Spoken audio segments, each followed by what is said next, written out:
Hello everyone, स्वागत है आप सभी का एक बार फिर the civil point institute Indore में। आशा करता हूं आप सब बहुत अच्छे होंगे। इस वीडियो का टाइटल क्या है आपने तो थंबनेल के अंदर देख ही लिया, UPSC topper in this year. आप जानते हैं कल यूपीएससी सीएससी 2021 का फाइनल रिजल्ट जारी कर दिया गया।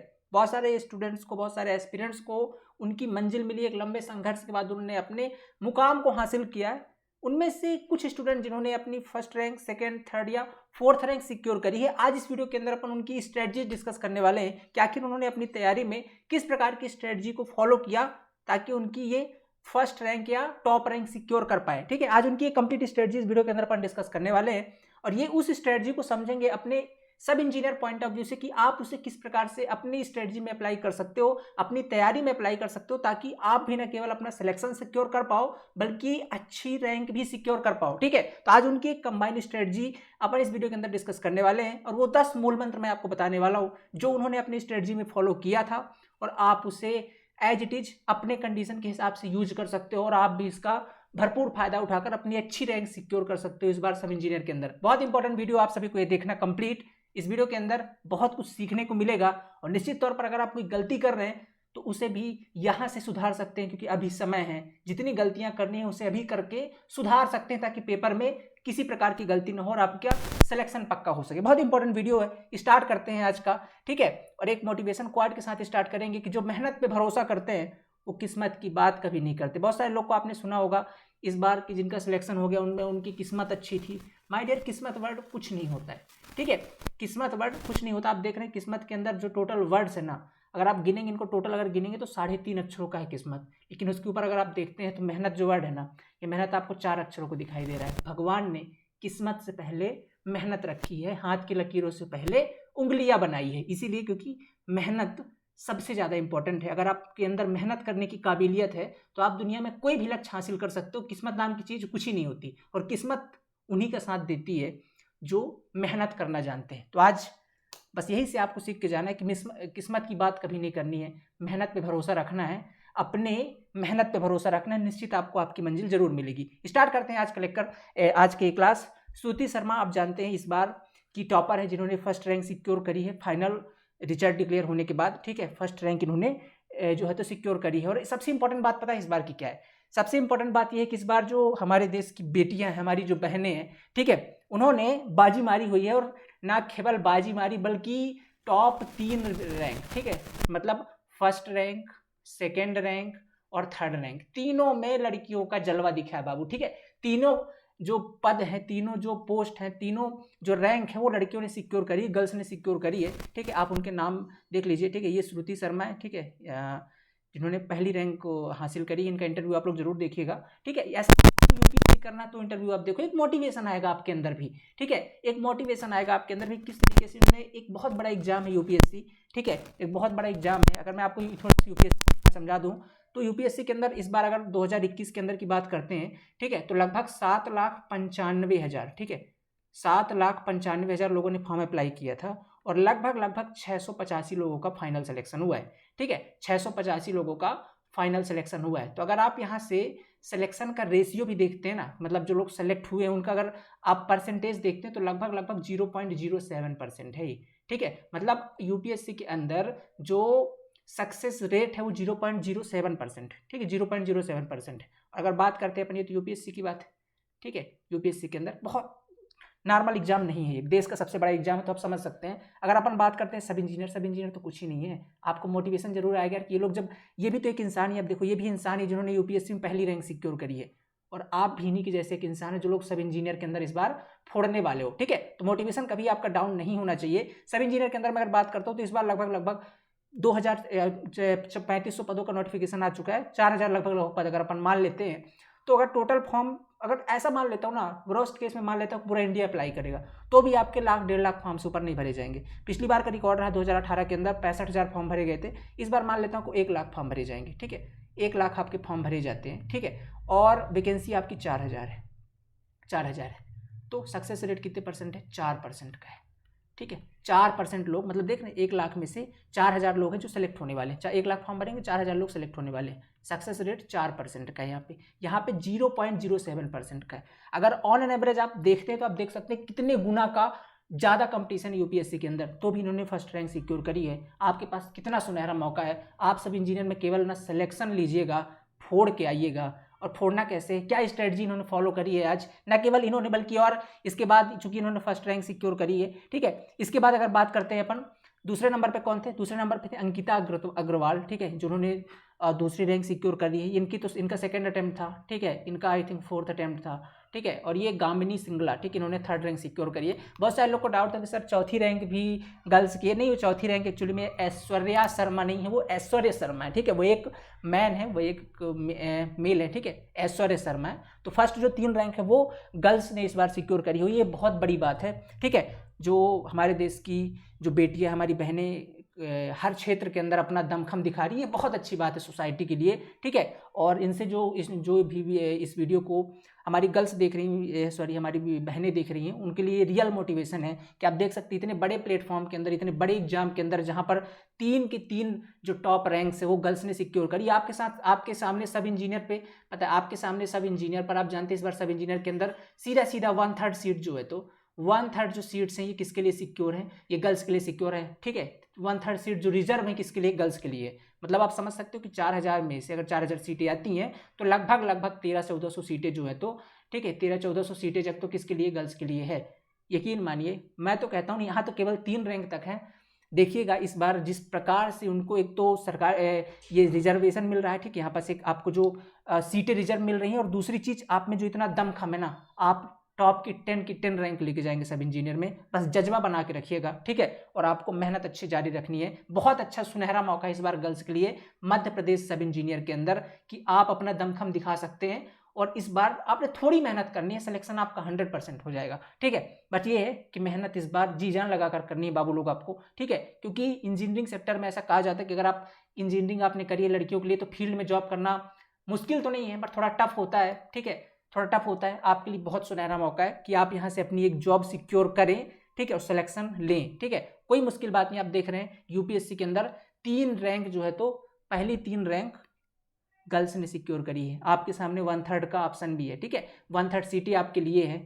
आपको तो इस बार फोड़ना ही फोड़ना है। और बाबू लोग आप लोग भी मायूस नहीं होना है, आपके लिए बहुत कुछ है, ठीक है। बाकी जो 2/3 सीटें वो आपके लिए ही, परेशान नहीं होना आपको, ठीक है। आपको भी अपने जी जान लगाना है, सिलेक्शन आपका भी होगा। अब इसके बाद समझेंगे थोड़ा सा इस वीडियो के अंदर कि जो इस वीडियो का मेन अपना उद्देश्य है आपको समझाने का, उद्देश्य ये है कि कैसे आपको इन्होंने क्या, एक्चुअली ये तीनों आप इनकी देख सकते हैं, इनकी तीनों पिक्चर्स हैं, ठीक है। ये आपकी श्रुति शर्मा हो गई, ये आपकी अंकिता हो गई, और ये आपकी गामिनी हो गई। तीनों उनकी पिक्चर है, आप देख सकते हैं इन्होंने क्या ऐसी स्ट्रेटजीज फॉलो करी हैं, ठीक है। इन्होंने क्या ऐसी स्ट्रेटजी फॉलो करी है ताकि ये अपने एग्जाम के अंदर अपनी टॉप रैंक सिक्योर कर पाएँ, ठीक है। तो कॉमन इन सब के अंदर बेसिकली अपन ने इनके इंटरव्यूज काफ़ी सारे खंगाले, ठीक है, इनके बारे में पढ़ा, फिर मैंने ये सारी क्वालिटीज़ निकाली है। और आपने देखा कि ये वही क्वालिटीज़ जिनके बारे में अपन कई बार बात करते हैं, ठीक है। ऐसी 10 क्वालिटीज अपन ने यहाँ पर करी हुई है। तो इनको अपन समझेंगे सब इंजीनियर के कॉन्टेक्स्ट में, कि सब इंजीनियर की अगर आप तैयारी कर रहे हैं तो आपको इनमें से कौन कौन सी क्वालिटी अपने अनुसार जो है तो अडॉप्ट कर लेनी चाहिए, ठीक है। देखो सभी आप जानते हैं यूपीएससी की तैयारी हो, चाहे आप किसी भी एग्जाम की तैयारी करने जाओ,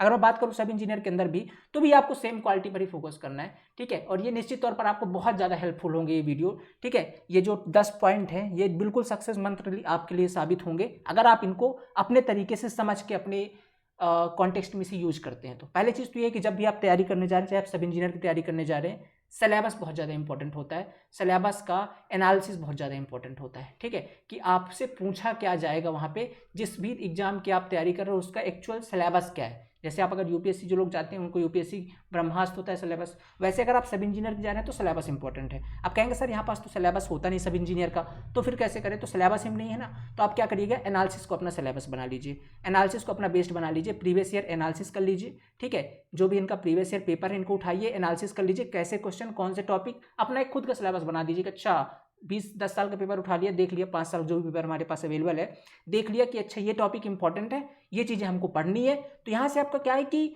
आप चीज़ें पॉइंट टू पॉइंट पढ़ पाओगे, बहुत सारी चीज़ें नहीं पढ़नी पड़ेंगी, आप फोकस्ड हो जाओगे कि हाँ यहीं से चीज़ें कई बार पूछी गई है, ये पॉइंट इंपॉर्टेंट है, उसी को पढ़ लिया। तो पहली चीज़ क्या होती है, ब्रह्मास्त्र इनका सिलेबस, ठीक है, इसको आपको जरूर माइंड में रखना है। कुछ लोग पढ़ते जाते हैं उनको नहीं पता होता है कि चीज़ें क्या पढ़नी है क्या छोड़नी है, ये बहुत बड़ा एक गैप हो जाता है और आपका सिलेक्शन रुक जाता है, ठीक है। तो आपको इसको जरूर अपने सम्मुख रखना है, हमेशा एनालिसिस को अपना पहला हथियार बनाना है। अगर आप एक जस्ट तैयारी पर उतर रहे हो, अपन ने कई बार ये बात करी भी हुई है, ठीक है, और आप इनके इंटरव्यूज भी देखिएगा, वो भी यही बात कहते हैं कि पहले तो आप सिलेबस को एनालिसिस करिए, समझिए पहले एग्जाम क्या चाहता है, ठीक है। अब दूसरा पॉइंट पे आते हैं, प्लानिंग।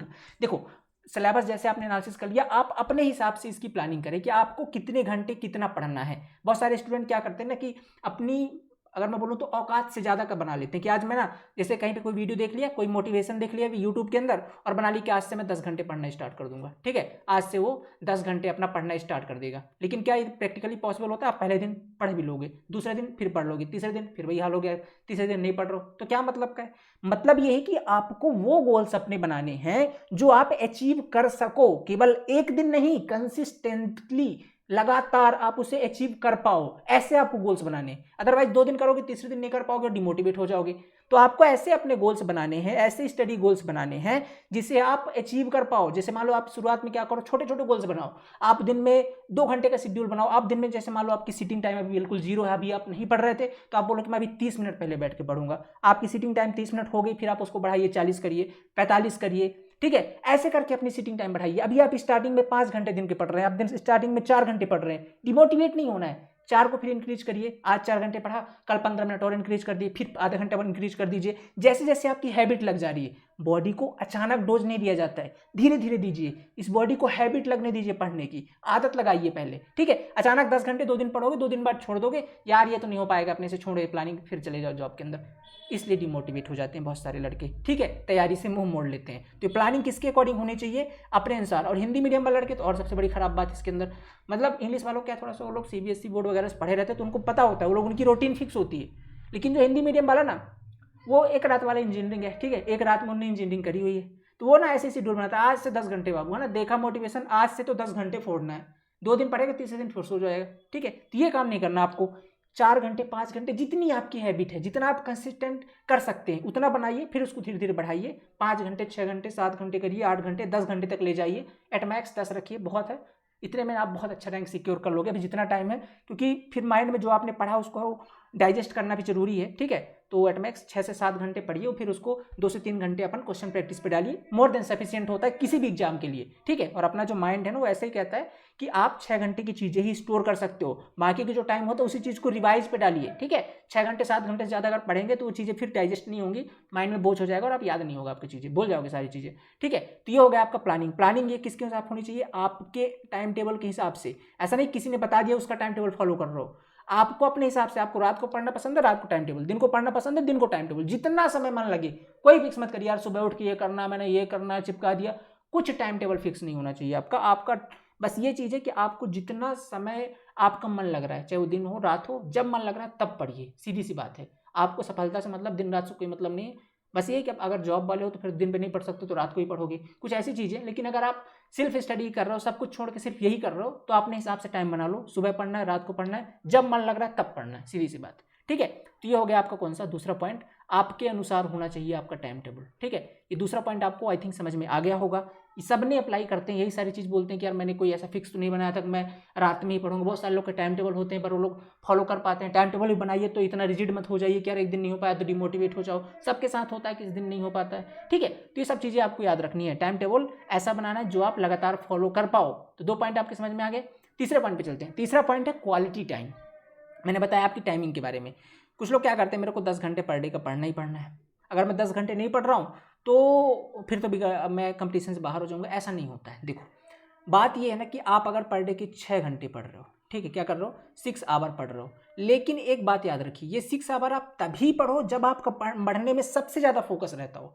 मान लीजिए आपका दिन में 4 बजे सुबह 8 बजे से, सुबह कुछ लोग को पढ़ने की आदत होती है, सुबह 5 बजे उठ के पढ़ने में आपका सबसे ज़्यादा मन लगता है, तो आप वो 6 घंटे अपने सुबह की पढ़ लो। कुल मिलाकर मैं यहाँ से ये कहना चाहता हूँ कि ये जो 6 घंटे हैं आपको जो पढ़ने हैं यहाँ से, ये आप तब रखो जब आपका सबसे ज़्यादा फोकस रहते हो अपनी स्टडी पे। अदरवाइज ऐसा टाइम भी होता है कि आप 10 घंटे पढ़ लो दिन के अंदर और उस टाइम पे आपका फोकस नहीं, यार मन नहीं लग रहा है, वीडियो देख रहे हो, स्किप कर रहे हो, बैठे हुए हो, मतलब आपका अटेंशन पढ़ाई के प्रति नहीं है। क्वालिटी टाइम का मतलब ये है कि आप जब पढ़ रहे हो तब केवल आप पढ़ रहे हो, ठीक है। आपने एक क्वाइट सुनी हो कि जब मैं पानी पीता हूँ तो केवल मैं पानी पीता हूँ, तो वही हाल है कि जब आप पढ़ रहे हो तब केवल आप पढ़ ही रहे हो, उसके अतिरिक्त आपका मन और कहीं विचलित नहीं होना चाहिए, उसे बोलते हैं क्वालिटी टाइम। फिर आप चाहे वो 6 घंटे ही पढ़ के, अगर आप फुल कंसंट्रेशन के साथ पढ़ रहे हो ना तो ये बेस्ट है, इससे अधिक आपको पढ़ना भी नहीं है। किसी भी एग्जाम को आप क्वालिफाई कर सकते हो, 6 घंटे पढ़िए, 2-3 घंटे क्वेश्चन प्रैक्टिस पे डाल सकते हो, इतना पर्याप्त है। नई चीज़ें केवल 6 घंटे ही पढ़नी है, फुल फोकस्ड के साथ। जब पढ़ें तो केवल पढ़ें, मोबाइल फ़ोन और भी जो गैजेट्स हैं आपके इलेक्ट्रॉनिक, उनको अपने से 1-2 किलोमीटर दूर रख के आओ, ठीक है। हाँ मतलब समझ लो 2-4 कमरे बाद रख के आओ उनको, आपके तो आसपास बिल्कुल नहीं होने चाहिए, कोई मैसेज कोई नोटिफिकेशन नहीं आना चाहिए। अब जो लोग मोबाइल से पढ़ रहे हो, जो लोग ऑनलाइन स्टडी कर रहे हो, सारे अपने जो नोटिफिकेशन बोलते हैं सारे डिस्ट्रैक्शन होता है, सारे नोटिफिकेशन ऑफ कर दो। सेटिंग में जाओ, जितने नोटिफिकेशन सारे ऑफ कर दो, आएगा ही नोटिफिकेशन नहीं आएगा। सर डाटा चालू रहता है, व्हाट्सअप मैसेज, अरे नोटिफिकेशन ऑफ कर दो यार, आपके पास सेटिंग है। ऐसे बेवकूफ़ाना टाइप का आर्ग्यू करते हो तो गुस्सा आता है कि मतलब नोटिफिकेशन आता है मैं डिस्ट्रैक्ट हो जाता हूँ, नोटिफिकेशन ऑफ कर दो। लाइफ आपकी है, आपको करना है। किसको आप बहाने बता रहे हो, सर मैं ऑनलाइन नहीं पढ़ सकता हूँ, मैं ये नहीं कर सकता हूँ, मेरे पास ये है। आप किसको बहाने बता रहे हो, कौन सुनेगा? हम थोड़ी सुनेंगे बहाने, जिंदगी आपकी है यार, कैसे कर रहे हो आप लोग? जिंदगी आपकी है, कल को टाइम निकल जाएगा, वैकेंसी चली जाएगी, भर जाएगी, कोई आर्ग्यूमेंट आपके सुनने वाला नहीं है। जिंदगी, ये दुनिया उगते सूरज को सलाम करती है, आप सुनाते रहिएगा अपने आर्ग्यू, कोई नहीं सुनेगा। अगर आज जैसे ना ये 3 जो टॉपर हैं अभी देख रहा हूँ, इनके पास दुनिया के सारे रिश्तेदारों को फोन आ गए होंगे, ठीक है, दुनिया के सारे रिश्तेदारों के। लेकिन ऐसे भी बहुत सारे लोग होंगे, देखा ना अपन ने 9,70,000 लोगों ने फॉर्म भरे हुए थे, इनमें से मान लेते हैं ऐसे 10-20 हज़ार लोग एकदम सीरियस रहे होंगे, वो लोग तो फेल हो गए हैं। क्या मेहनत उन्होंने नहीं करी होगी, थोड़ी बहुत कमी में गाइड किसी चीज़ में आगे पीछे हो गए होंगे, 2-4 नंबर से कुछ लोग रह गए होंगे, क्या उन्होंने मेहनत नहीं करी? हो सकता है इन्हीं के बराबर मेहनत करी हो, की होगी ना। आज वो लोग जब फेल हो गए हैं तो उनके साथ कोई नहीं खड़ा है, पता है क्यों? क्योंकि कहीं ना कहीं थोड़ी बहुत कमी रह गई होगी उनके, या तो उनकी स्ट्रेटजी में कहीं कमी रह गई होगी, तो उन्हें कोई फ़ोन नहीं करेगा, उन्हें कोई उनकी कोई वैल्यू नहीं समझे, क्योंकि मेहनत उनने भी उतनी करी है, मेहनत उतनी ही उन्होंने करी है, लेकिन उनकी कोई वैल्यू नहीं, क्योंकि पता है दुनिया उगते सूरज को प्रणाम करती है, ठीक है। तो इसलिए आपको कोई आर्ग्यू नहीं करना, अपने हिसाब से टाइम बनाइए, जितने समय आपका एकदम परफेक्ट टाइम है उस टाइम पे लग जाइए, उसी टाइम पे पढ़ना है। 6 घंटे बढ़िया स्टडी लीजिए, 1-8 घंटे 2 घंटे का रिवीजन करिए, इतने में सब इंजीनियर फोड़ के आओगे, मैं बोल रहा हूँ, मैं लिख के देता हूँ, इतने में सब इंजीनियर। बस एक इसको फॉलो जरूर करना है, बढ़िया 6 घंटे, जितने टाइम लग रहा है, सुबह लग रहा है सुबह पढ़ लो, शाम को लग रहा है, कुछ लोग को रात को पढ़ने की आदत, रात को पढ़ो, दिन में सो, कोई दिक्कत नहीं है, ठीक है। इस तरीके से क्वालिटी टाइम मतलब समझ रहे हो, जब मन लगे तब, बट वो टाइम एकदम क्वालिटेड होना चाहिए। 3 पॉइंट आप समझ गए ना, ये इनकी ही सजेशंस है, इन्होंने ये सारी स्ट्रेटजी फॉलो करी है। तो क्वालिटी टाइम, ये लोग जब पढ़ते थे केवल पढ़ते थे और सारी डिस्ट्रैक्शंस को अपने दूर रखते थे, ठीक है। तो 3 पॉइंट आपके समझ में आ गए। चौथा क्या है? कंसिस्टेंसी। क्या होता है, 4 दिन पढ़ते हो, फिर मन नहीं कर रहा है यार, दोस्त की शादी है, भाई का बर्थडे है, इस चक्कर में, ठीक है, गर्लफ्रेंड बुलाई है, जाना है, इस चक्कर में ना डिस्टर्ब होती पढ़ाई। समझो, जब आप तैयारी करने जा रहे हो ना, थोड़ी बहुत कष्ट सो, इन सब मोह माया से थोड़ा दूर रहो, कोई गुस्सा नहीं होगा आपसे, परेशान मत हो, कोई गुस्सा नहीं होगा। जब आप पढ़ाई कर रहे हो ना तो एकदम कंसिस्टेंट रहो, रिजिड रहो अपनी पढ़ाई को लेकर। आपकी पहली प्रायोरिटी आपकी पढ़ाई होनी चाहिए, आपकी स्टडी होनी चाहिए पहली प्रायोरिटी, इससे बाहर और कुछ ही नहीं है। आप ये समझ लो कि आपकी सिर्फ दुनिया यही है, ठीक है। एकदम रिजिड हो जाओ इस चीज़ के लिए कि सही, जब तक मैं अपना डेली गोल पूरा नहीं कर लूँगा, अगर मुझे पर डे के 7 घंटे 6 घंटे पढ़ना है, जब तक मैं ये नहीं कर लूँगा, इसके बाद मेरे लिए सारी सेकेंडरी चीज़ें हैं। प्राइमरी आपका यही है, फर्स्ट आपका यही है कि आपको पहले अपना जो डेली का गोल है, डेली का टास्क है, उसको अचीव करना है, ठीक है। तो उसको क्या करना है, इसको बोलते हैं कंसिस्टेंसी। आपको क्या, एक दोस्त ने फोन कर दिया, चल चलते हैं आज चिल मारने, घूम के आते हैं थोड़ा सा, हाँ चल चलते हैं, कोई दिक्कत नहीं, कल पढ़ लूँगा। आपने अपनी कंसिस्टेंसी ब्रेक कर दी, ठीक है। ये कंसिस्टेंसी ब्रेक मत करिएगा किसी भी कंडीशन पे, ठीक है। क्योंकि आप चाहे थोड़ा ही पढ़ो, आप 4-6 घंटे नहीं, आप 4 घंटे ही पढ़ो, पर ये 4 घंटे आपके पर डे के होने चाहिए, एकदम कंसिस्टेंट पर डे होने चाहिए, ठीक है। एक भी दिन आपका गैप ना हो इसके अंदर, फुल्ली कंसिस्टेंट, जैसा आपका टाइम शेड्यूल है उसके हिसाब से आप इसे फॉलो करिए। 6 घंटे पढ़िए, इसके बाद खूब मौज करिए, लेकिन ये है कि पहले आपका जो डेली का गोल है उसे पूरा करिए।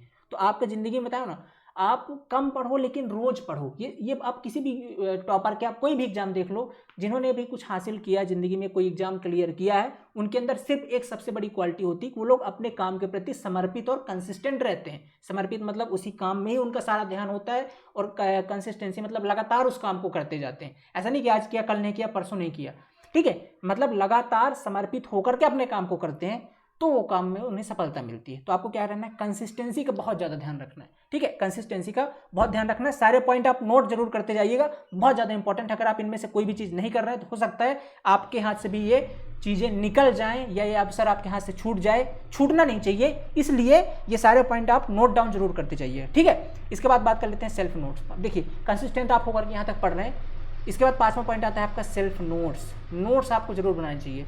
अब टाइम कम है तो आप नोट्स नहीं बना पा रहे हो, तो इसका एक समाधान है कि आप शॉर्ट नोट्स बनाइए। ऐसा मैं क्यों बोल रहा हूँ नोट्स बनाने का, क्योंकि बहुत सारे ऐसे बोलते हैं कि सर देखिए लास्ट टाइम के अंदर हम जो अपने हाथों से चीज़ें लिखते हैं ना, उसको माइंड बहुत अच्छे तरीके से समझ जाता है, तो आपको रिवीजन में बहुत आसानी होती है। अब अगर किसी और के नोट्स आप लेके आते हैं तो वो चीज़ें तुरंत माइंड में क्लिक नहीं करती हैं, तो एक बहुत बड़ी दिक्कत हो जाती है लास्ट टाइम पे रिवीजन करने पे। और अपना शॉर्ट नोट्स होता है पर उसको किसी भी तरीके से घुमा के फिरा के लिख सकते हैं, तो लास्ट टाइम पे बहुत आसानी हो जाती है अपने कंटेंट को श्रिंक करके और याद करने में। और सब इंजीनियर का सिलेबस तो आप जानते हो 18 सब्जेक्ट टेक्निकल का है, ठीक है, 18 सब्जेक्ट टेक्निकल का है और 7 सब्जेक्ट आपका नॉन टेक्निकल का है। 7 सब्जेक्ट आपका नॉन टेक्निकल का। अब इसको सम अप करने में टोटल 25 सब्जेक्ट हो जाते हैं, मतलब एक बहुत बड़ा लार्ज सब्जेक्ट का कंटेंट है, ये बहुत बड़ा कंटेंट हो गया। अब इसको जब आप लास्ट टाइम पे याद करोगे, लास्ट टाइम पे याद रखोगे, तो इसके लिए आपको एक शॉर्ट नोट्स की जरूरत पड़ेगी। और अगर वो खुद के हाथ से नहीं बनी हो तो बहुत मुश्किल है कि आप उसको एक साथ रिवाइज कर पाओ, क्योंकि जिन्होंने लिखा हुआ उसकी टर्मिनोलॉजी हो सकती है अलग हो, या कि एक बार चलो मान लो पढ़ भी लिया है, पर जो चीज़ आप खुद से लिखते हो ना, और उसकी मतलब पता मोह ममता ही अलग होती है, उसको बहुत अच्छे से याद कर सकता है इंसान। तो शॉर्ट नोट्स तो मैं बहुत रिकमेंड, मतलब क्या बोलते हैं इसको, फ्रिक्वेंटली रिकमेंड करता हूँ कि आपको कुछ ही हो जाए, शॉर्ट नोट्स तो बनाना ही बनाना है। लॉन्ग नोट्स तो हम ही प्रोवाइड करते हैं, कोई दिक्कत नहीं है, बट इसके साथ आपको बिल्कुल भी कोताही नहीं बरतनी है। शॉर्ट नोट्स आपको बनाना ही बनाना है, चाहे किसी भी हालत में हो जाए, ठीक है। आप जैसे पढ़ रहे हो, वीडियो देखते देखते चाहे बना लो, चाहे तो नोट्स मिल रहे हैं नोट्स से शॉर्ट नोट्स बना लो। शॉर्ट नोट्स जरूर बनाइएगा, यही लास्ट टाइम पे बेड़ा पार करेंगे, अदरवाइज तो सिलेक्शन रुक जाएगा इसी की वजह से, ठीक है। तो इसको भी जरूर बनाना है। ये 5 पॉइंट आपके आई थिंक समझ में आ गए होंगे। आपको अपने शॉर्ट नोट्स जरूर प्रिपेयर करने हैं। फिर बात कर लेते हैं, एक बार शॉर्ट नोट्स आपने सारे कॉन्सेप्ट पढ़ लिए, वीडियो लेक्चर्स देख लिए, शॉर्ट नोट्स बना लिए, नोट्स से आपने शॉर्ट नोट्स बना लिया। अब बात आती है कि यहाँ से क्या है, अगला स्टेप होता है कि आपने जो पढ़ा है उससे जो क्वेश्चन आए हैं, क्या वो क्वेश्चन आप कर पा रहे हो, या उस टॉपिक से जो क्वेश्चन बनते हैं सिंगल डे एग्जाम के अंदर, उन्हें आप कर पा रहे हो कि नहीं कर पा रहे हो। उसके लिए जरूरी है आपकी प्रैक्टिस टेस्ट, और प्रैक्टिस टेस्ट के अंदर आप लगा सकते हो टेस्ट सीरीज, ठीक, क्या लगा सकते हो आप, टेस्ट सीरीज लगा सकते हो। ये केवल टेस्ट सीरीज के साथ और क्या, आप और प्रीवियस ईयर के क्वेश्चन लगा सकते हो, ठीक है, प्रीवियस ईयर के क्वेश्चन लगा सकते हो। और क्या कर सकते हो, और यहाँ पे कुछ और एक्स्ट्रा बुक्स हैं, उन बुक्स को सॉल्व कर सकते हो, ठीक है, उन बुक्स को सॉल्व कर सकते हो। तो मैं सब इंजीनियर के लिए अगर रिकमेंड करूं तो पहले तो टेस्ट सीरीज जो हम ही प्रोवाइड करते हैं वो लगाइए। पीवाईक्यू की जो सिविल पॉइंट की बुक आती है वो लगा लीजिए, पीवाईक्यू डायरेक्ट लगा लीजिए डाउनलोड करके प्रीवियस ईयर। और एक्स्ट्रा बुक के अंदर क्या करना है आपको, इस एक्स्ट्रा बुक के अंदर आप क्या लगा सकते हो, पहले तो जो भी जेई वगैरह के हैं पेपर्स उनको लगा सकते हो, जैसे एसएससी जेई के प्रीवियस ईयर सॉल्व कर सकते हो आप, ठीक है। और या तो आप कुछ एक्स्ट्रा बुक और लगा सकते हो, जैसे एमपीपीएससी के क्वेश्चन आप सॉल्व कर सकते हो, ठीक है, एमपीपीएससी प्रीलिम्स के क्वेश्चन ये 2020 और 2021 वाले पेपर सॉल्व कर सकते हो, एमपीपीएससी एई वाले, ठीक है, ये पेपर सॉल्व कर सकते हो। और अगर सॉल्व करने का मन है तो अदर क्वेश्चंस में जैसे आप गुप्ता एंड गुप्ता सॉल्व कर सकते हो, ठीक है, गुप्ता एंड गुप्ता सॉल्व कर सकते हो। लेकिन इनको एक बार सॉल्व करने से ज़्यादा बेहतर है कि आप किन्हीं 2 बुक को 2 बार सॉल्व कर लो, ठीक है, या इन सब को एक बार पढ़ने से ज़्यादा बेहतर है किसी एक बुक को 4-5 बार पढ़ लो, डिटेल सॉल्यूशन वाली जैसे एसएससी वाली, इसको 4-5 बार पढ़ लो अच्छे से, वो ज़्यादा बेहतर होगा, ताकि आपने जो इसके अंदर पढ़ा है एटलीस्ट वो सारा कंटेंट आपको याद होगा, ठीक है। तो आपको क्या करना है, मल्टीपल टाइम्स पढ़ने पर ज़्यादा फोकस करना है, ना कि एक बुक को एक बार, मतलब ऐसा बोलो 10 बुक को एक बार पढ़ने से ज़्यादा बेहतर है कि एक बुक को 10 बार पढ़ लो, समझ रहे हो ना, वही कॉन्सेप्ट आपको लगाना है। ज़्यादा कंटेंट पे फोकस नहीं करना, लिमिटेड कंटेंट को मल्टीपल टाइम पढ़ने पर फोकस करना है, ठीक है। तो आप यहाँ से ये देखोगे कि यार जो मैंने पढ़ा है वो उससे क्वेश्चन बन रहे हैं नहीं बन रहे हैं। अगर नहीं बन रहे तो आपके कहीं ना कहीं कॉन्सेप्ट में कुछ प्रॉब्लम है, अपने टीचर से जाइए, सर जी ये दिक्कत है, मेरे को समझ में नहीं आया, ये कॉन्सेप्ट, ये वाला टॉपिक समझ में नहीं आ रहा, ये क्वेश्चन मेरे से नहीं बन रहा है, एक बार एक्सप्लेन करिए, वो आपको एक्सप्लेन करेंगे, पूछिए उनसे, ठीक है, ये बहुत ज़रूरी चीज़ है। तो ये आपको प्रैक्टिस सेट के अंदर करना है, ये 6वां मंत्र है आपको, जो किसी भी एग्जाम के अंदर आपको काम देगा। हम बात कर रहे हैं रिस्पेक्ट में सब इंजीनियर के, बहुत ज़्यादा इंपॉर्टेंट है, प्रैक्टिस आपको लगाना ही लगाना है। इसके बाद बात कर लेते हैं, इतना जब आपने कर लिया ना, अब बात आती है सर 1 लाख लोग फॉर्म भरने वाले हैं। अदर स्टेट भी अलाउ हो गया है ना। सुनने में आ रहा है कि अब तो अदर स्टेट भी MPPSC AE के अंदर अलाउ हो गया है। क्या अब सब इंजीनियर में भी अलाउ हो जाएगा? बहुत सारे लोग फॉर्म भरेंगे, यूपी वाले आ जाएंगे, है ना, बिहार वाले आ जाएंगे। अब तो सर लग नहीं रहा हमारा हो पाएगा, ये साले सब यूपी वाले सीट ले जाएंगे, ऐसी भाषा यूज करते हो। ऐसा कुछ नहीं है, ठीक है। ऐसा आपको बिल्कुल भी नहीं बोलना, ठीक है। ऐसे बहुत सारे स्टूडेंट बोलते हैं, ऐसा बिल्कुल भी आपको नहीं बोलना, ठीक है। जो सरकार फैसला ले रही है, अगर अदर स्टेट अलाउ हो रहा है, ठीक है, तो स्वागत करिए। हो रहा है तो, क्योंकि आप भी जाते हो अदर स्टेट के अंदर पेपर देने। नहीं हो रहा है तो बढ़िया है, नहीं हो रहा है तो बहुत बढ़िया है। अपने स्टेट के अंदर का पेपर है, आप दीजिए। जैसा भी है, आपको अपने ऊपर कॉन्फिडेंस बना के रखना है। किसके ऊपर? कुल मिला के बोलो, कितने लोग फॉर्म भर रहे हैं उससे मतलब नहीं है। आप देख लो ना, यहाँ पे 9,70,000 लोग फॉर्म भरते हैं और सिलेक्शन केवल 600 कुछ लोगों का हुआ, 685 लगभग लोगों का हुआ है, ठीक है, इतने लोगों का हुआ है। देख रहे हैं, अगर ये 685 लोग सोच रहे होते कि यार 10 लाख लोग फॉर्म भरने वाले हैं तो इनका सिलेक्शन होता, नहीं होता ना। तो इनको अपने ऊपर बहुत बड़ा कॉन्फिडेंस था कि भाड़ में जाए दुनिया, मेरा तो सिलेक्शन तय है, मेरी एक सीट सिक्योर है। इस तरीके का कॉन्फिडेंस अपने आप को बना के रखना होगा, अपने ऊपर आपको ये कॉन्फिडेंस हमेशा रखना होगा, ठीक है। चाहे जो हो जाए, चाहे जो ही हो जाए, ठीक है, चाहे कुछ ही हो जाए, मेरी तो एक सीट पक्की है, ठीक है, मेरे को एक सीट इस बार लेकर ही जानी है। ओके, तो ऐसा कॉन्फिडेंस हमेशा अपने ऊपर रखो यार, हमेशा। पता है, जिंदगी में आप ना कुछ ही हासिल कर सकते हो, बस ये चीज़ होनी चाहिए आपके पास। ये कॉन्फिडेंस अगर है ना, तो आप कुछ भी चीज़ कर सकते हो, कोई फर्क नहीं पड़ता आपका क्या बैकग्राउंड है, कितना पढ़ा है, कोई फर्क नहीं पड़ता। मेहनत प्लस कॉन्फिडेंस होना चाहिए आपके पास, मेहनत करने की शक्ति, दूसरा कॉन्फिडेंस, ये आपको कहीं पर भी पहुंचा देगा, ठीक है। तो आप इसका जरूर ध्यान रखिएगा, कॉन्फिडेंस बहुत ज़्यादा इंपॉर्टेंट है। बात करते हैं अगले पॉइंट की, समझ गए, इस पॉइंट को भी नोट करिएगा। अगला पॉइंट बात करते हैं डिटर्मिनेशन, दृढ़ निश्चय। कॉन्फिडेंस क्या है? कॉन्फिडेंस अपने ऊपर भरोसा है, और जब अपने ऊपर भरोसा हो गया तो दृढ़ निश्चय होना चाहिए कि हाँ अब तो मैं कर जाऊंगा। समझ रहे हो? दृढ़ निश्चय होना चाहिए कि हाँ चाहे कुछ ही हो जाए, मेरे को करना ही करना है। बहुत सारे ऐसी परेशानी आएंगी, जो हो सकता है जॉब कर रहे हो, समय नहीं मिल पा रहा है, आज नहीं मिला तो डिमोट, यार कल नहीं पढ़ पाया मैं, कोई बात नहीं, कल नहीं पढ़ा मैं आज कवर कर लूंगा। समझ रहे हो?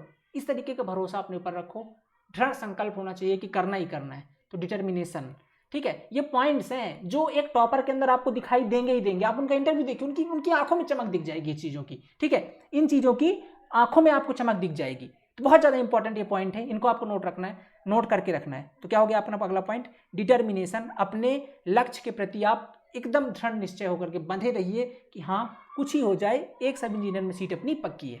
इसके बाद 9वां पॉइंट, इसके बाद आपने इससे पहले कई सारे एग्जाम दिए होंगे, ठीक है, हो सकता है आपने एग्जाम नहीं दिए हैं, तो किसी अदर की मिस्टेक से सीखिए, जिन्होंने एग्जाम दिया है, जो फेल हो गए हैं। देखो हमेशा अगर आपने जैसे पढ़ा ना, आपने जो इंटरव्यू उनके देखे, इसके बाद जो लोग फेल हो जाते हैं उनकी स्टोरी जरूर पढ़ा कीजिए, बहुत कुछ सीखने को मिलेगा। वो फेल क्यों हो गए, किस वजह से वो उस बार नहीं कर पाए, वो गलतियां आपको बताएंगे। ये कि जो लोग बहुत 4-5 बार फेल होकर के सक्सेसफुल हुए, उनसे जाके उनके इंटरव्यूज देखिए कि यार उन्होंने क्या गलती कर रहे थे, तो आपको एक आइडिया लगेगा कि आप क्या गलती कर रहे हो। या कि आप मान लो 2-3-4 बार इससे पहले फेल हो चुके हो, कई सारे एग्जाम आपने दिए होंगे, नहीं हो रहे हैं आपके एग्जाम क्लियर, ठीक है, तो आप बैठ करके देखिए कि आप कौन सी गलती कर रहे थे आज तक, ठीक है, आप आज तक कौन सी गलतियां कर रहे थे जो अब आपको नहीं करनी है, उसको नोट डाउन करिए प्रॉपर, उसको आप एक हैंडबुक के अंदर नोट डाउन करिए, ठीक है, कि आपने क्या किया पिछली बार। आपने पिछली बार फुल्ली एनालिसिस नहीं किया था, ठीक है, बस आप एग्जाम देने चले गए थे, फॉर्म फिलअप किया, एग्जाम देने चले गए थे।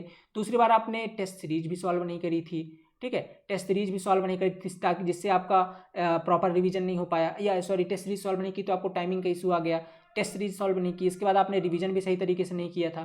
तो ये जो है ना, ऐसा और कई सारे पॉइंट निकल सकते हैं आपके, उन सारे पॉइंट को नोट कर लो, और जो भी गलती आपने पिछली बार करी है वो गलती को दोबारा नहीं दोहराना है। बहुत अच्छे से नोट कर लीजिएगा, जो भी गलती आपने पिछली बार अपने एग्जाम्स में करी है उनको इस बार बिल्कुल नहीं दोहराना है। नोट करके एक कॉपी पे लिख के और अपने जहां भी आप पढ़ते हो स्टडी रूम में उसके सामने चिपका दीजिए कि अच्छा ये गलती मैंने करी थी, इसको इस बार मैं नहीं दोहराऊंगा। तो ये है 9वां पॉइंट। बहुत सारे एस्पिरेंट होते हैं जैसे जिनका फर्स्ट अटेम्प्ट में क्लियर नहीं होता, 3 अटेम्प्ट 4 अटेम्प्ट 5 अटेम्प्ट में क्लियर होता है, ठीक है, वो लोग यही चीज़ सीखते हैं अपने पास से कि यार मैंने पिछले अटेम्प्ट में क्या गलती करी थी वो मैं नहीं कर रहा इस बार, फिर भी नहीं हुआ, फिर मैंने क्या गलती करी थी। ऐसे सीखते सीखते अब मान लो कोई पहला अटेम्प्ट दे रहा हो इस बार सब इंजीनियर पे, तो आपने एक काम करो, दूसरे गलती उससे सीख लो, ताकि जो है तो दोबारा आप गलती करने के चांस नहीं, पहली बार में सफलता मिल जाएगा। खुद की गलती कर करके सीखोगे तो उम्र कम पड़ जाएगी। चाणक्य ने कहा था हमेशा दूसरों की गलती से सीखना है आपको, ठीक है भाई। आप खुद की ठोकर खाओगे कब तक खाते रहोगे, खुद की ठोकर खा खा के सीखोगे तो जिंदगी छोटी पड़ जाएगी, दूसरों ने बहुत सारी ठोकर ऑलरेडी खा रखी है, उससे सीख लो, ठीक है। जो नई ठोकर है वो आप खाना, ठीक है। जो ठोकरें ऑलरेडी खा चुकी हैं, खाए हुए लोगों ने, उसको सीख, वो खाने से कोई मतलब नहीं, ठीक है। तो दूसरों की गलतियों से आप सीखो। तो क्या करना है आपको यहाँ पे, लर्न योर पास्ट मिस्टेक। अगर आपने पास्ट में कोई मिस्टेक नहीं करी है तो जिन्होंने करी है उनकी पास्ट मिस्टेक से सीखिए। क्या गलती वो लोग करते हैं अपनी तैयारी के दौरान कि उनका सिलेक्शन नहीं होता है, ठीक है। इनको आपको नोट डाउन करके रखना है प्रॉपर। अपने जहाँ भी आप पढ़ते हो वहाँ पे एक पेपर के अंदर A4 शीट के अंदर उसको हाईलाइट करके चिपका दीजिए कि अच्छा ये गलती मैंने करी थी या इन्होंने करी थी तो मुझे नहीं करनी है, दैट्स इट, ठीक है। अब यहाँ तक आपने अगर 9 पॉइंट समझ लिया है, ठीक है, 9 पॉइंट में आपकी सारी स्ट्रेटजी हो चुकी है कि ये गलतियाँ आपको नहीं करनी है, ये स्ट्रेटजी आपको फॉलो करनी है, ये गुण आपके अंदर होने चाहिए। तो आखिरी एक चीज़ और है जो आपके अंदर बहुत ज़रूरी होना। आप जानते हो आप एक सरकारी नौकरी की तैयारी कर रहे हो, आप किस एग्जाम की तैयारी कर रहे हो, आप एक सरकारी नौकरी की तैयारी कर रहे हो। और बाबू मैं एक बात बताना चाहता हूँ, सरकारी नौकरी आपका धैर्य तो मांगती है, आपका धैर्य का इम्तिहान, सब्र का इम्तिहान तो लेती है, समय लगता है, ठीक है। इसके अंदर समय लगता है। हो सकता है जैसे अभी सब इंजीनियर का पेपर है, पोस्टपोन्ड हो गया है, पहले 6 जून को था, अब 21 अगस्त को है। ऐसा हो सकता है 1-2% चांस है कि अब आपका जो सब इंजीनियर का एग्जाम है वो अगस्त के बजाय और आगे बढ़ जाए, 1-4 महीने हो सकता है ना। बोलते हैं ना थोड़ा सब्र रखना पड़ेगा। बिल्कुल, कुछ लोग बोलते हैं सर यार अब तो नोटिफिकेशन आएगा भी कि नहीं आएगा, ये पीवी घोटाला कर गया, अभी नोटिफिकेशन नहीं आएगा, डेट बढ़ती जा रही, पता नहीं कब होगा, डिमोटिवेट होकर छोड़ देते हैं तैयारी। और केवल इसकी वजह से, ये 10वां पॉइंट आपके पास नहीं है ना, मतलब साहस, धैर्य, जो भी बोलूँ मैं इसको, ठीक है, ये अगर आपके पास नहीं है, पेशेंस अगर आपके पास नहीं है, तो जो अपन ने 9 पॉइंट ऊपर डिस्कस किए ना, ये ना होने की वजह से आपकी जो 9 है ऊपर वो आप छोड़ देते हो, वो उसको भूल जाते हो, और जिसकी वजह से आप उस एग्जाम के अंदर फेल हो जाते हो। तो आपको क्या करना है, ये पॉइंट बहुत ज़्यादा इंपॉर्टेंट है, इसको अपने दिमाग में जरूर रखना है कि भले अभी थोड़ा लेट हो रहा है, अभी तो खैर पेपर टाइम पे ये 21 अगस्त को, ये ज़्यादा दिन नहीं बढ़े और ज़रूरी भी था इतना बढ़ना ताकि आपको थोड़ा टाइम मिल गया है, ठीक है। पर अगर यहाँ से भी थोड़ा इंक्रीज होता है तो आपको अपनी स्टडी बिल्कुल नहीं रोकनी है, और अभी इंक्रीज हुआ है तो भी नहीं रोकना है। क्यों? क्योंकि अभी आपके पास तो टाइम वैसे कम बचा है और कंपटीशन ज़्यादा है। तो जब भी अभी आपको थोड़ा सा टाइम लग रहा हो, थोड़ा साहस रखिएगा, है ना। धैर्य रखना पड़ता है सरकारी नौकरी के अंदर, कि थोड़ा सा तो धैर्य रखिए, मिलेगा, एक ना एक दिन तो जरूर मिलेगा। और यकीन मानिए, ये तो अपने ऊपर विश्वास रखिए, बिलीव करिए अपने ऊपर कि आप इस एग्जाम को क्लियर कर सकते हो, और सरकार एक दिन ना एक दिन आपको ये नौकरी जरूर मिलेगी, ठीक है, एक ना एक दिन आपको ये नौकरी जरूर मिलेगी। तो थोड़ा सा साहस तो रखना पड़ता है यार, सरकारी नौकरी के अंदर बताया ना, थोड़ा सा साहस तो रखना पड़ता है, ठीक है। तो 2-4 महीने, 5 महीने, साल भर का जो पेशेंस है ये बना के रखिए अपने पास, इतने में आपको ये जॉब मिल जाएगी, और निश्चित तौर पर एक अच्छी लाइफ, और जो आपने अपने लिए सोचा है वो आपको जरूर, वो सपने आपके पूरे होंगे, ठीक है। तो आशा करता हूँ आपको ये सारे पॉइंट बहुत अच्छे लगे होंगे, बहुत समझ में आई होंगी चीज़ें, आपने बहुत कुछ सीखा होगा इन पॉइंट से, और निश्चित तौर पर अगर आप इसे अपनी ज़िंदगी में अप्लाई करते हो तो आपको बहुत बड़ा फायदा होने वाला है। ये सही मैंने बहुत रिसर्च करके रखे हुए हैं, और ये निश्चित तौर पर ये हर एस्पिरेंट के अंदर आपने देखा होगा, जिन्होंने भी एग्जाम क्लियर करा है उनके अंदर ये 10 के 10 गुण तो आपने देखे ही होंगे, तभी उन्होंने कोई ना कोई एग्जाम क्वालिफाई किया है, अदरवाइज वो निश्चित तौर पर उस एग्जाम के अंदर लैग कर जाते हैं, ठीक। यही 10 गुण होते हैं जो किसी भी एग्जाम को आपसे क्वालिफाई करवा सकते हैं। आपके अंदर अगर नहीं है तो अभी भी मौका है, ये ले आइए, ठीक है। परिस्थितियां, मैंने बोला ना, कोई जिम्मेदारी नहीं लेगा आपकी परिस्थितियों की, ये 10 गुण आपको लाने ही पड़ेंगे, आपकी ज़िंदगी ये आपको बदलनी पड़ेगी, ठीक है। कोई और नहीं आएगा, वो आया था ना अपना टाइम आएगा, नहीं आता है अपना टाइम खींच के लाना पड़ता है, ठीक है। कोई ऐसा नहीं कि आपके पास लाएगा और आपका टाइम दे, लो भैया आपका टाइम आ गया। वो कहते हैं ना सबका टाइम आता है, ऐसा कुछ नहीं होता है, सब अपना टाइम लाना होता है। जिनका भी टाइम आता है वो अपना टाइम खींच के लेके आते हैं, ठीक है। ऐसे कोई वो नहीं है कि रोटेशन होगा खुद ब खुद और आप पूरे दिन बिस्तर पे पड़े हो और एक दिन आएगा कोई ऐसा और आपका टाइम बदल जाएगा, ऐसा कुछ भी नहीं होने वाला। अगर आपका समय बदल सकते हो तो केवल वो आप हो, ठीक है, जो अब इस वक्त इस वीडियो को देख रहे हो। तो अगर आप अपना बदलना चाहते हो, ठीक है, उनके लिए बस एक ही चीज़ कहना चाहूँगा कि माय डियर, ये मौका अच्छा है, आप मिस मत करिएगा, पढ़ते रहिए, जहाँ से भी पढ़ रहे हैं, कोई भी स्टडी मटेरियल ख़राब नहीं होता है, ठीक है। जहाँ से भी पढ़ रहे हैं अपने ऊपर भरोसा रखिए और अच्छे तरीके से कंटेंट को प्रिपेयर करिए, सीखिए, प्रैक्टिस कीजिए, ठीक है, और सिलेक्शन लीजिए। बस कुछ ही दिनों का समय और है, ये मेहनत का दौर कुछ दिन में निकल जाएगा। वैसे तो कहते हैं ना ज़िंदगी में ही संघर्ष है यार, संघर्ष तो ज़िंदगी ही है, ऐसा महात्मा बुद्ध ने कहा है ना, ज़िंदगी एक संघर्ष है, मैंने नहीं कहा, महात्मा बुद्ध ने कहा था, ठीक है। करना ही है संघर्ष, बट ज़िंदगी में वो संघर्ष थोड़ा सा एक स्टेबल हो जाता है, ठीक है। करना तो संघर्ष ही है, आज नौकरी के लिए कर रहे हो, कल ज़िंदगी के लिए करोगे, ठीक है। कल बेबी आ जाएगी, उसके 4 बहाने होंगे, उसके लिए करोगे, ठीक है। मजाक में बोल रहा हूँ बट रियल में ये केस है, ठीक है। तो कुल मिला के ये है कि संघर्ष तो ज़िंदगी भर रहेगा, वो कभी ख़त्म नहीं हो सकता। बट हाँ, एक जो फाइनेंशियल इशू है ना, जिसको अपन बोलते हैं कि यार वो सबसे बड़ा संघर्ष है, आप हर एक छोटी खुशी के लिए अगर कि मोहताज हो रहे हो ज़िंदगी में, तो कहीं ना कहीं फिर एक जो फाइनेंशियल चीज़ें हैं ना वो बहुत बड़ा आपके को अफेक्ट करती है, और उससे कहीं ना कहीं एक स्टेबल ज़िंदगी आपको यहाँ पे ज़रूर मिल जाती है। ठीक है, इस अगर आपको एक नौकरी मिल जाती है तो ठीक है। और बाकी मान प्रतिष्ठा तो आप मान पद प्रतिष्ठा तो आप जानती हो सरकारी नौकरी के बाद, है ना। बाकी और कई सारी चीज़ें हैं, इससे बोलो ना कि इससे आप सरकारी नौकरी से आपको एक स्टेबिलिटी ज़िंदगी के अंदर ज़रूर मिल जाती है, और उस स्टेबिलिटी का यूज करके आप बहुत सारी चीज़ें आगे कर सकते हो ज़िंदगी में, एक अच्छे फाइनेंशियली स्टेबिलिटी ला सकते हो अपने, ठीक है, उसका यूज करके। ओके, बहुत सारी चीज़ें, स्टॉक वगैरह बहुत सारी चीज़ें, फिर काफ़ी सारी चीज़ें होती हैं वहाँ से। तो आप क्या है, पहले तो आप एक स्टेबिलिटी की तरफ जाइए, ये बहुत इंपॉर्टेंट चीज़ है यहाँ से। ठीक है, तो ये लेसन आपने इस वीडियो के अंदर काफ़ी कुछ सीखा होगा, आशा करता हूँ आपको काफ़ी सारी चीज़ें समझ में आई होंगी। ठीक है, और अगर तैयारी अभी नहीं कर रहे हो, स्टार्ट नहीं किए हो, तो ये बहुत अच्छा मौका है आपके सामने कि अभी अभी आपके पास 50-60 दिन 70 दिन का समय बचा हुआ है। एक स्टेप लीजिए, आगे की तरफ बढ़ाइए, जी जान लगा दीजिए अपनी स्ट्रेटजी को लेकर के, अपनी तैयारी को लेकर के, मेहनत कीजिए। समय कम मिल रहा है, जितना मिल रहा है ना कंसिस्टेंट मेहनत कीजिए। मैंने बोला ना, अगर आप 4 घंटे भी पढ़ रहे हो और आप 4 घंटे लगातार पढ़ रहे हो, तो आपके सिलेक्शन के ज़्यादा चांसेस उस व्यक्ति से ज़्यादा है जो कि 10 घंटे एक दिन पढ़ रहा है, फिर 2 दिन 2 घंटे पढ़ 2 घंटे पढ़ रहा है, उससे ज़्यादा है। आप 4 घंटे पढ़िए, कंसिस्टेंट पढ़िए, मोर देन सफिशिएंट है, आपका सिलेक्शन कोई नहीं रोक सकता। बट यह कि वो कंसिस्टेंसी के साथ होनी चाहिए। ठीक है, तो अगर आप एक सपना रखते हैं सरकारी नौकरी का, तो माय डियर इससे बेहतर ज़िंदगी में आपको मौका नहीं मिलेगा। ठीक है, और सरकारी नौकरी का सबसे बढ़िया जो सुनहरा अवसर आपके पास इंजीनियरिंग सेक्टर में वो है, वो इस समय सब इंजीनियर है। और या तो आप अगर MPPSC की तैयारी कर रहे हैं तो आपके सामने भी MPPSC का पेपर है। ठीक है, जो मेहनत पे भरोसा करते हैं वो किस्मत की बात कभी नहीं करते हैं। आप भी अपने इन हाथों की लकीरों को छोड़कर, ये जो हाथों में उंगलियां हैं ना, इन पे भरोसा कीजिए। ठीक है, और उठाइए कलम, कहते हैं ना, कलम से क्रांति लाइए अपनी ज़िंदगी में और बदल दीजिए ज़िंदगी की तस्वीर। आपकी तस्वीर आप ही बदल सकते हो, ये मौका शानदार है। मिलते हैं नेक्स्ट लेक्चर के अंदर। Thank you so much. एक इन्फॉर्मेशन लास्ट में और देना चाहता हूँ कि अगर आप तैयारी कर ही रहे हैं तो हमारा आज एक स्पेशल ऑफर है आप सभी के लिए।